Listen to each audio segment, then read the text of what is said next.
परिवार की ओर से हार्दिक हार्दिक शुभकामनाएं। आपको बता दें कि जहां इस साल ने कुछ अच्छा दिया वहीं कुछ खोया भी है। जैसा कि डॉक्टर मनमोहन सिंह भारत के पूर्व प्रधानमंत्री थे। 26 दिसंबर 2024 को उन्होंने 92 साल की उम्र में आखिरी सांस ली। उस दिन वो अचानक बेहोश हो गए। उन्हें रात 8 बजे नई दिल्ली के एम्स मेडिकल इमरजेंसी में लाया गया। तमाम कोशिशों के बावजूद उन्हें बचाया नहीं जा सका। रात करीब 9:50 पर उन्हें मृत घोषित कर दिया गया।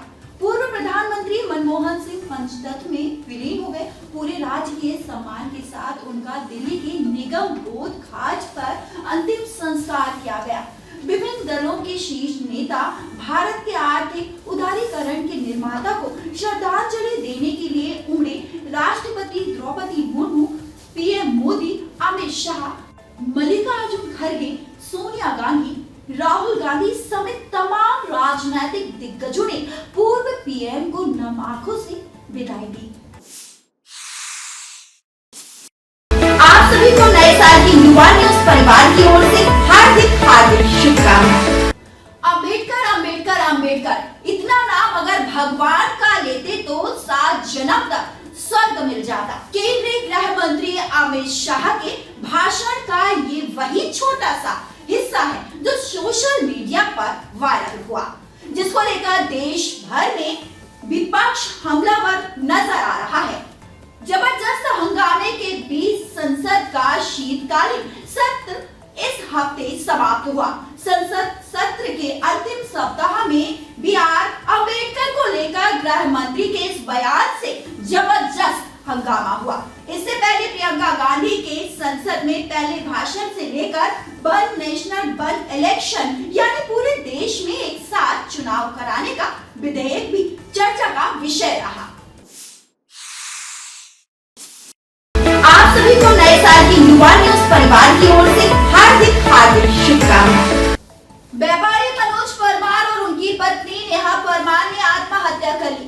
इस घटना के बाद मध्य प्रदेश में राजनीतिक घमासान मच गया है। एमपी पुलिस ने 5 सदस्यों की एसआईटी बनाई है जो इस मामले की जांच करेगी। मनोज परमार ने अपने सुसाइड नोट में ईडी पर उत्पीड़न का आरोप लगाया है। ईडी ने इन आरोपों को खारिज किया है। ईडी ने 2017 के सीबीआई के मनी लॉन्ड्रिंग मामले में परमार की संपत्तियों की तलाशी ली थी। 8 दिन बाद ही दंपति ने फांसी लगा ली। परिवार और कांग्रेस का आरोप है कि मनोज के विपक्षी पार्टी से संबंधों के कारण उन्हें निशाना बनाया गया है। आप सभी को नए साल की युवा न्यूज परिवार की ओर से हार्दिक हार्दिक शुभकामनाएं। सागर में जन कल्याण पर्व के साथ गौरव दिवस का आयोजन संजय ड्राइव के पास प्रशासन द्वारा आयोजित किया गया, जिसमें प्रदेश के मुख्यमंत्री मोहन यादव, उत्तराखंड के मुख्यमंत्री पुष्कर सिंह धामी और विधानसभा अध्यक्ष नरेंद्र सिंह तोमर मुख्य अतिथि के रूप में उपस्थित रहे। कार्यक्रम के दौरान लाखा बंजारा झील के पुनर्विकास के तहत किए गए कार्यों, सौंदर्यीकरण कार्यों का लोकार्पण, लाखा बंजारा की झील में लगी प्रतिमा का अनावरण और नगर सरकार के नए प्रशासनिक भवन सिटी गवर्नमेंट सेंटर का लोकार्पण हुआ। इस मौके पर अतिथियों ने विभिन्न क्षेत्रों में गौरव बढ़ाने वाले सागर के लोगों को सम्मानित भी किया। आयोजन के दौरान प्रदेश के मुख्यमंत्री ने नरियावली बंडा देवरी विधायक की मांग पर वहां एक स्थान को नगर पंचायत का दर्जा देने की घोषणा की। तो वहीं सागर में राजकीय विश्वविद्यालय में विधि संकाय शुरू करने के साथ मेडिकल कॉलेज में चिकित्सीय सुविधा विस्तार के लिहाज से गोविंद सिंह राजपूत और गोपाल भार्गव की मांग पर गंभीर रोग के कैंसर इलाज के लिए भी सेवाएं शुरू करने की घोषणा की। उन्होंने सभी को गौरव दिवस की बधाई भी दी। बड़ी सौगात परसों यशस्वी प्रधानमंत्री श्रीमान नरेंद्र मोदी जी के माध्यम से एक नया इतिहास पूरे बुंदेलखंड के लिए लिखा जाएगा।